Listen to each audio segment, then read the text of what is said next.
Hey guys, Jen Graves here doing another video for you guys. Hopefully you guys are going to like this. It's another Manga Vault video. More old stuff, good stuff, made, again, new for all of you to enjoy, see if you can find, read if you want to, and kind of figure out more about old manga and stuff like that. So anyway, let's get into it.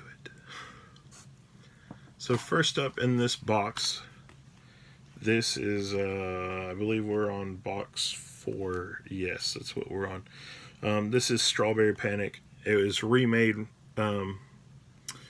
I don't believe that many years ago. But this is actually one of the first Yuris that I read. It was pretty good, but it was really weird on the whole scope of you had somebody that was an ace, and being higher up in the thing, it was kind of like you were the male equivalent, I guess, or the not male equivalent, I guess, stronger one in the relationship. And so the girl that's in it, she, to me at least, doesn't ever feel like she has lesbian or homosexual tendencies throughout it, but it seems like there's like 3 girls that all want her. And I mean, it's an all-girl school, so it is a little funny when it comes to that, because it's kind of like they'll have a crush on her, but then she goes through it for like school purposes and to kind of get like recognition, but she doesn't try to do that. And I mean, it was probably one of the things that I enjoyed with this series, because it was so funny watching those different things happen and her just kind of be like, I guess, okay. So really funny stuff. Liked it. Then we have this one. This is Category Freak.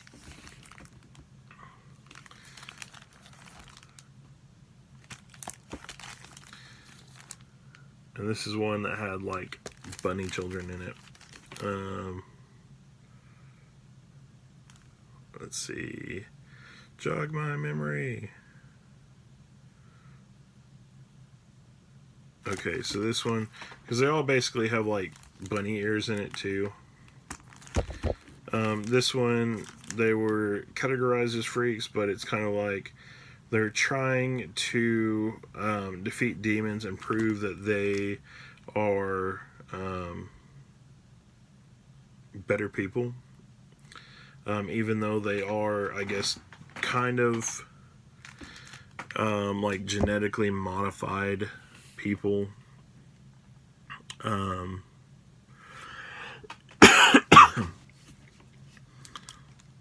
But I mean, there's just a lot of stuff that goes into it. They try and go and fight people.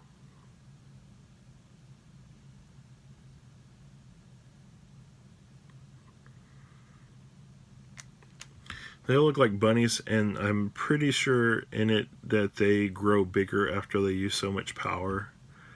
And then at some point they turn back into rabbits. But you always have kind of like a partner. This is the one that really reminds me a lot of one of the last videos that we did for the Manga Vault with the Tetragrammaton Labyrinth. This one seemed kind of like that, but with a flip side, where it was more of not angels and demons. It was more of like science experiments and like magic stuff like that. So really weird. And we have this one. I believe Otaku Mike got this one too, from one of the other ones where he got it. This is Treasure Hunter. This is good. I mean, this is a really good series, guys. I love that he has this whole little like arsenal of stuff that you don't know. He's got like a sword that can't like come out of the sheath very often. The sword is so strong. It's so sharp that it can cut through like iron bars. It can cut through rock. It can cut through all this other stuff. But I mean, even then, like his sheath, the sheath itself is actually like a giant bug. And what it does is it sucks on the sword and it keeps it really nice, polished, all this other stuff. And you can't pull the sword out all the time because this thing just won't let you.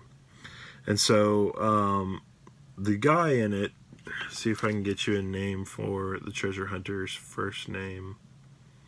Jubei. Isn't that everybody? Jubei is usually swordsman hero names. But anyway, so he actually uses it almost like a club with a hilt on it. He'll run up and whack somebody with it. You know, hit him. One part, there's a like vampire person that tries to suck his essence out, and he tells them, hey, you give back the essence you've already taken from other people. I'll do like a deal with you. You fight me and we'll see how much essence we have.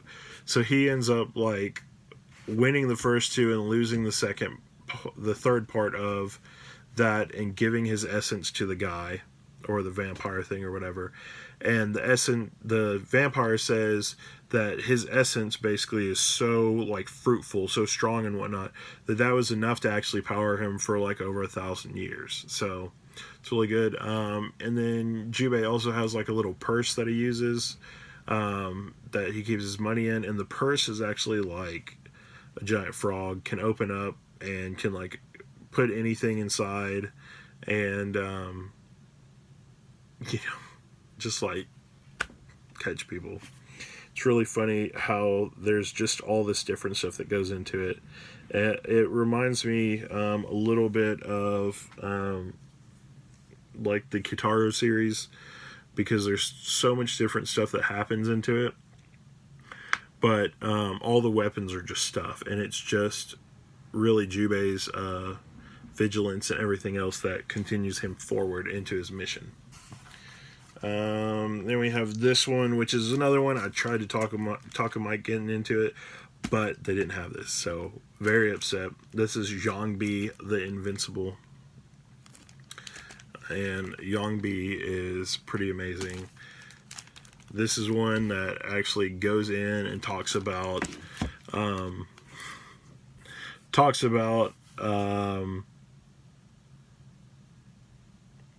stuff, because sometimes when Yongbi finds the guy that's trying to track him down, he'll like use a pole or something, and he'll kind of like smack him in the balls. And so it's kind of a overrunning thing here and there with him and the other guy. I believe it's like a police officer trying to track Yongbi down.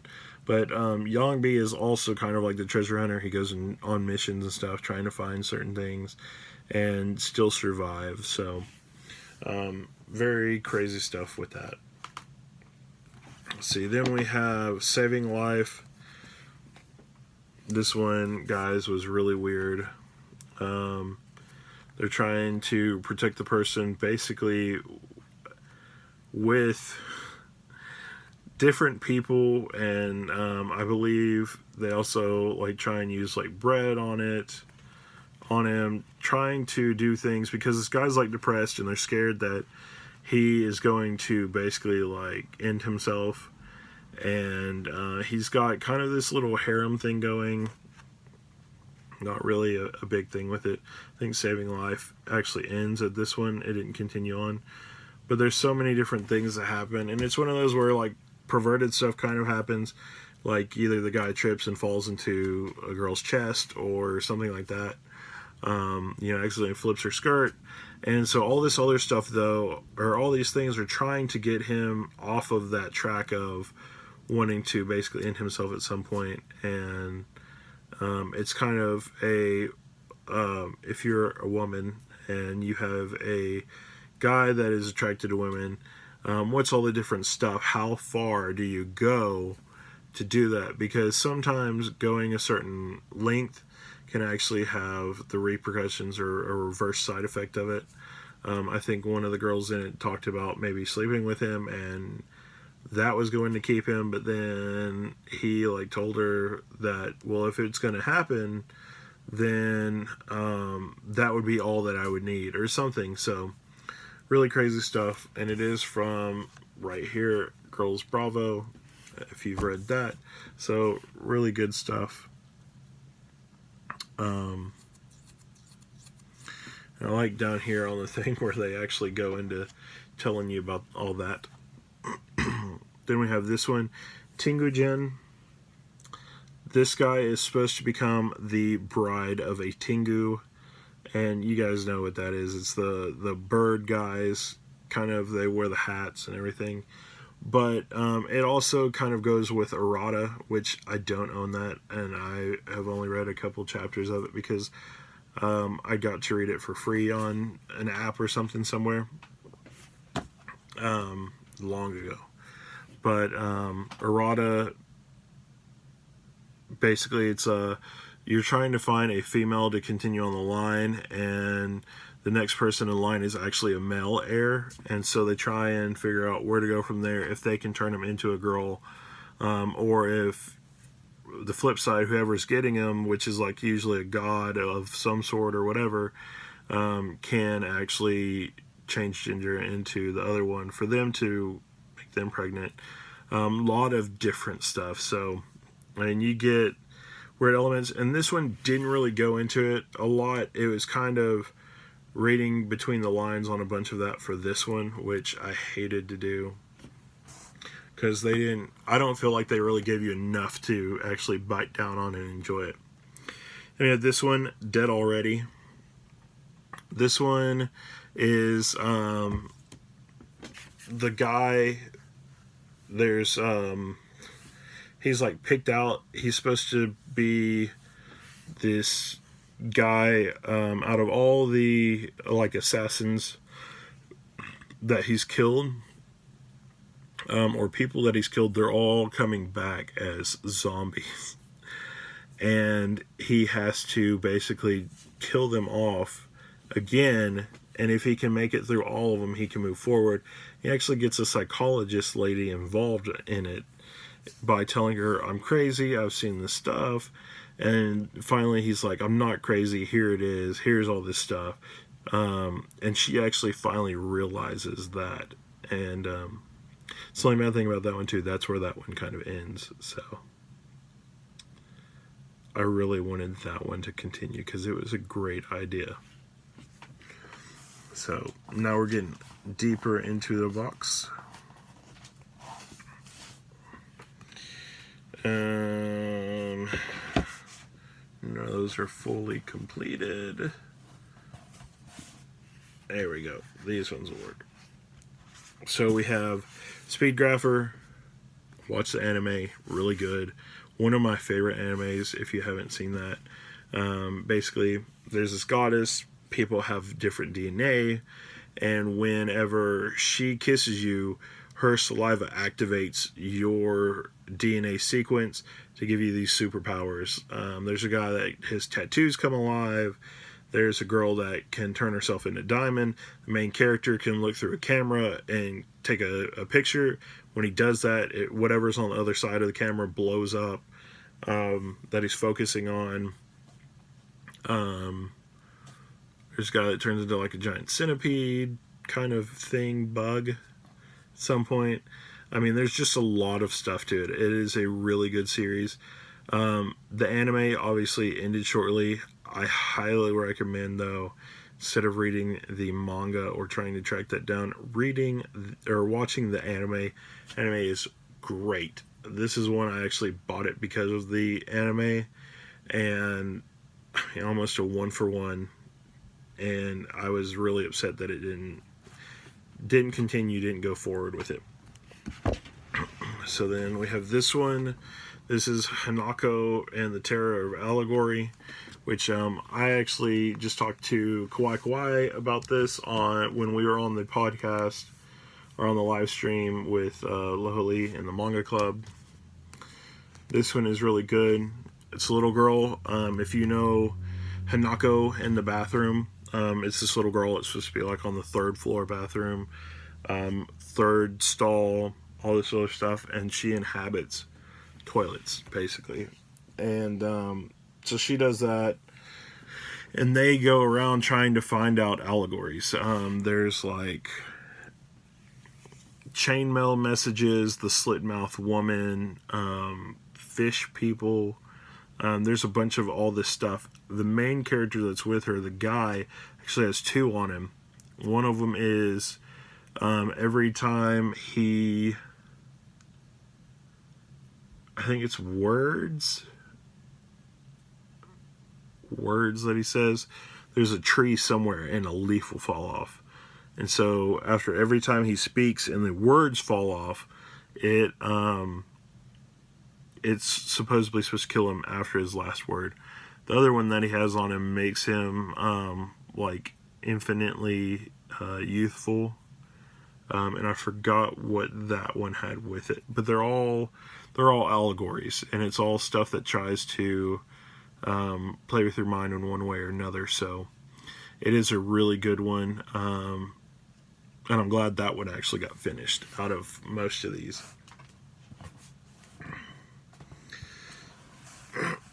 Let's see. Then we have Psychic Power and Nanaki. This one is pretty crazy. You get into kind of that whole siren thing where there's different powers that happen. And one of the guys trying to figure out what his is. And there's different ones you focus on. I mean, I almost felt this was almost a 1-for-1 for Siren without a future jump kind of part. I mean, they had to go into it and figure out what was going on, and I mean, all this other stuff, and the guy's trying to figure out how his power works. And I mean, for what we got, it was really good, because you go from him learning this to being up like mid-range at some point and having to figure all that stuff out. So then we have Baku, or Ba.ku, and this one is pretty weird. It actually goes a lot with one of the other series that I have, because I mean the stuff all looks pretty close to the same. This one goes with Demon Flowers, the other one I have, which I think I showed that in the first Vault video. And I mean, I'm pretty sure it's the same artist because it looks like the same art style. But they try and figure out, I think there's a vampire in this one. This little girl's a vampire. And one of the guys is a detective. And they try and figure out, moving forward, what they can do. So, really weird.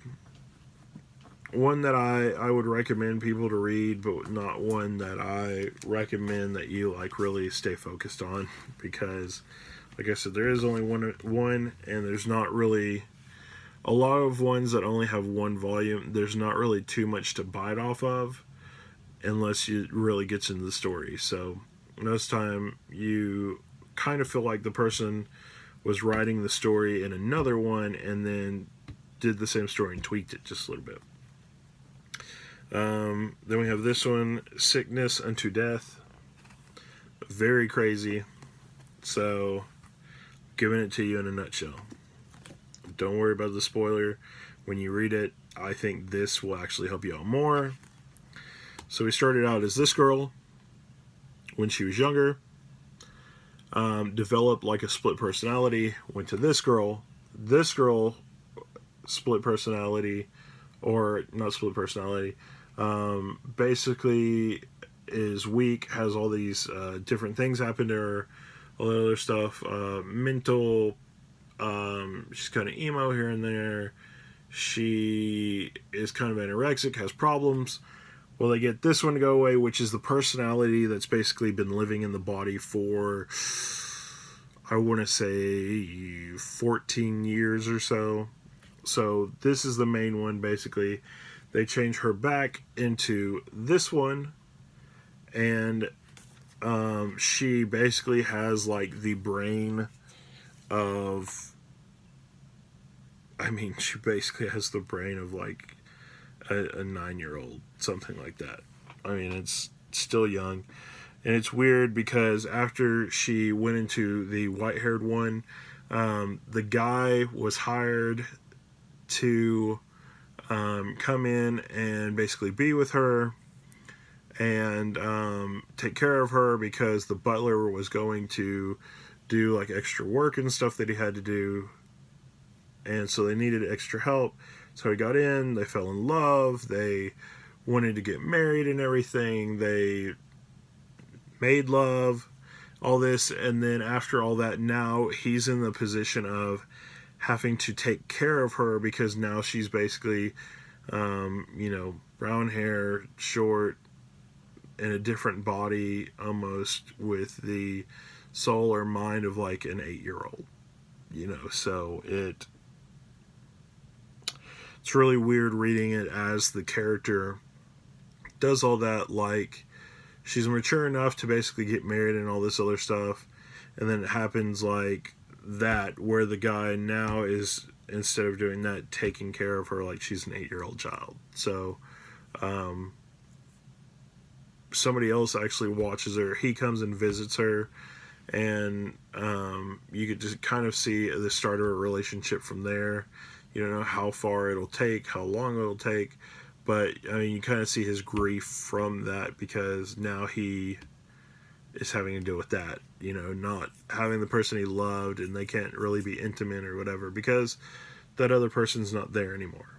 So really, really good page turner. Highly recommend it. Only 2 volumes. Then we have this one, Kamunagara, Rebirth of the Demon Slayer. I'm just going to tell you guys, if you see anything that looks kind of like this, they're all weird. This one, the guy's arm basically gets imbued and is a sword. He goes from basically that to having both, to the mother being basically like a demon for this little girl that helps him. I mean, there's just so much that's in this one. And I know this one wasn't ever finished, but highly, if you've ever read Lament in the Lamb, very close story laid out for it with magic elements where the guy's arm turns into a sword that he can use. He's trying to slay the demons and all this other stuff. Still kind of be a high schooler, get through life. I mean, just, it's a lot. It's a very lot to take in when you're reading it. But, things like that happen when you read and enjoy it, I guess. Let's see.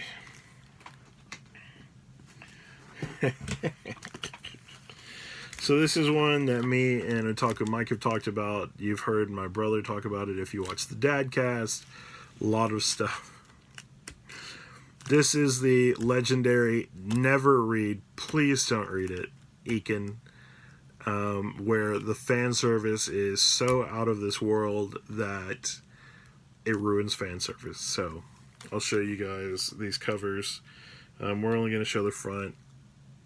So that's pretty normal. Those are still pretty normal. That's like regular fan service we would see. Trying to see if still kind of normal. The front of these are kind of like raunchy, but not really showing anything still yet. I mean, it is, there you go. There's kind of one. I mean, it's bigger than her head.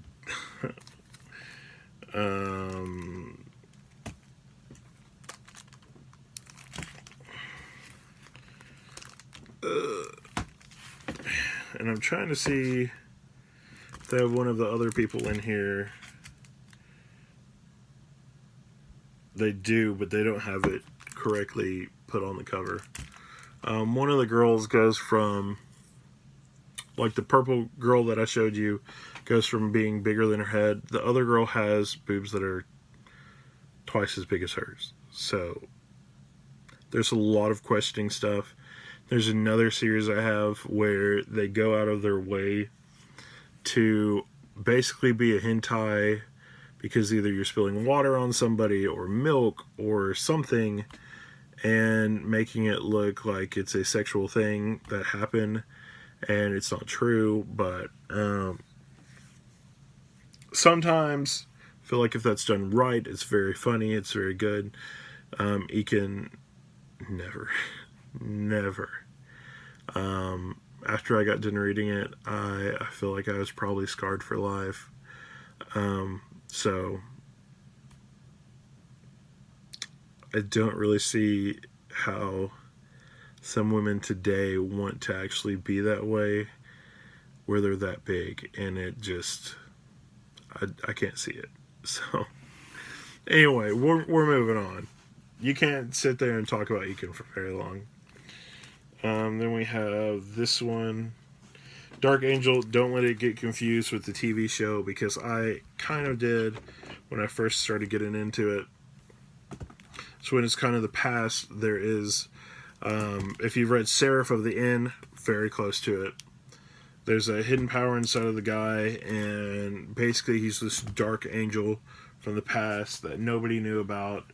And I mean, you just have to figure it out, and it never continues, so I never got to see the very end of it, which I hate. But I mean, it was one of those that was, it's weird.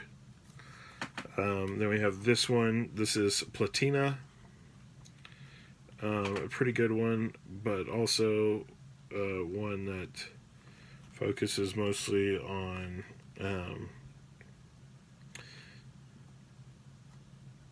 the characters being long and stringy and stuff. And this one, I'm pretty sure the person kind of came from a cat. There's like different spirits and stuff in it. You know, and here it is on the back. It's pretty clear. It says, girl meets fox, girl meets boy, boy is fox, oh boy. You know, but the girl is basically lived in a good family before and somehow had to become servant and found out he was a fox, kind of like demon. So this one is also manga based, where they talk about it. This is Crocus Pop. It's pretty good. The one thing I hate about this one, though, is once you get to the end, they make it seem like it was all a dream, and that the dream was actually all part of the reality. What happened in the dream is actually the reality that the character lives in, instead of what it was before.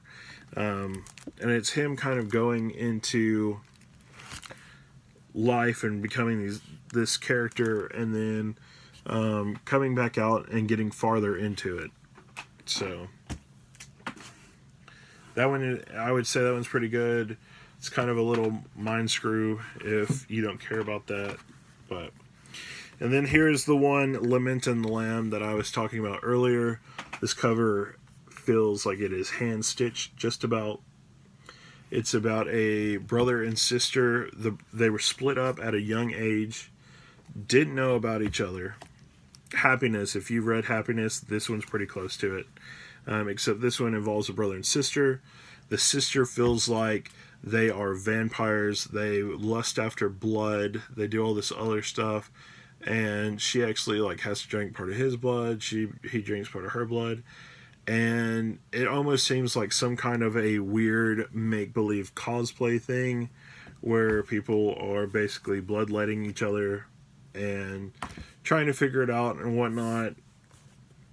And at some point, the sister passes away, and the brother actually is like, I totally understand. This isn't actually a real thing. This is something that was mental. She believed it. That's why, you know, it happened that way. And she kind of took it all on because of their father, hearing about their mother die, and I mean, just a lot of stuff. But I mean, that's kind of the overall thing of it. It is a great series. I think it plays more on the psyche because of the brother love story, or brother-sister love story. And he's kind of the one that makes the most sense in the story, that you find out, because he's always questioning it. Am I a vampire? Am I not a vampire? Is this fake? Is it not fake? Somewhere it has to be true. If it is true, I mean, what is all this stuff? Was our mother really a vampire? Are we really the only two vampires left in the world? Is vampirism really even a thing? I mean, there's just so much stuff that goes into it. And like I said, it plays on the human psyche very good. You know, with that. And then, like I said, at the end, whenever the brother finally reveals, like, hey, this may not be anything that's actually real. It might just be something my sister believed, or my dad had my sister believe. You know, where do we go from there? There's stuff that you don't know. There's stuff I don't know. Some of it's true. Some of it's not. You know, just like that. I mean, there's so much in it. And it is a great read. If you get a chance to read it, highly, highly recommend it. Pick it up. Because of just how great of a story it is.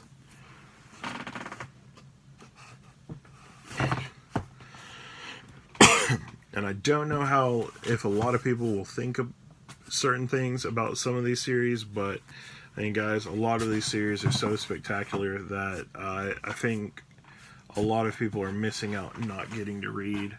I mean, if you see an old manga volume and it even looks the least bit interesting to you, I highly recommend that you check it out, because some of these aren't ones that will stay around or be able to stay around that long if you let them kind of slip away. So,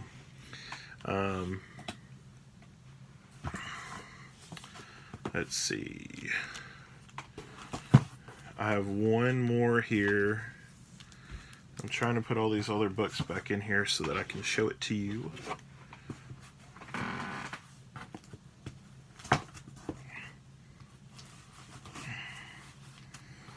This is another one.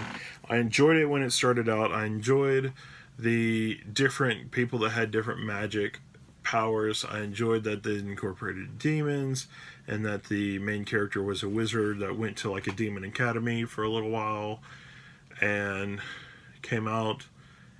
But the split personality body thing was a little weird. It's basically, you're this person. On the inside, this is you. You've been born this person.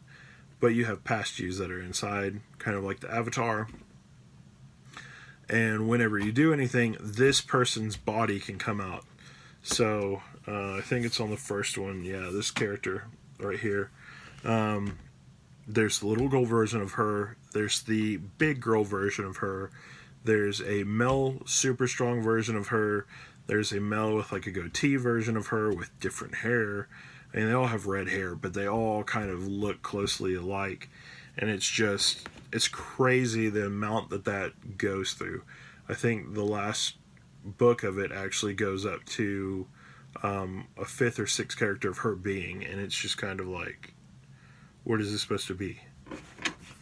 So, and I like how they did it. It's PhD, fantasy degree. Basically, it's them going to school. Things happen. They don't go to school anymore. There are a lot of... There's that girl again that I told you as a man. It's one of them. There's a lot of gender bender stuff in this, which is good. You know, as the story goes, there's power evolving kind of thing. And there's just a lot of stuff that goes into it. Fusion, a girl and a dog becoming a werewolf. There's another one of the one girl, and then there's her older. Well, not older, but a different person that's inside of her as her. And then that's the 10th one, which is the last one. It's really funny because it also says right on the back, check out Identity, which is another old one that ended before it should have. But, hey guys, a lot of this stuff is like spectacular. If you get your hands on it, read it, check it out. Most of them you will not be disappointed with. So, like I said, I'm highly recommending certain series to you guys. You'll like them. Don't get me wrong. If I told you I liked them after every series that I've read and all that other stuff, I think I'm pretty good character at picking out which ones are pretty good. You know, and I'm always going to try and give at least a good recommendation to everything, whether I liked it or not. So, anyway, I will catch you guys later. Thanks for watching. I'm Jen Graves.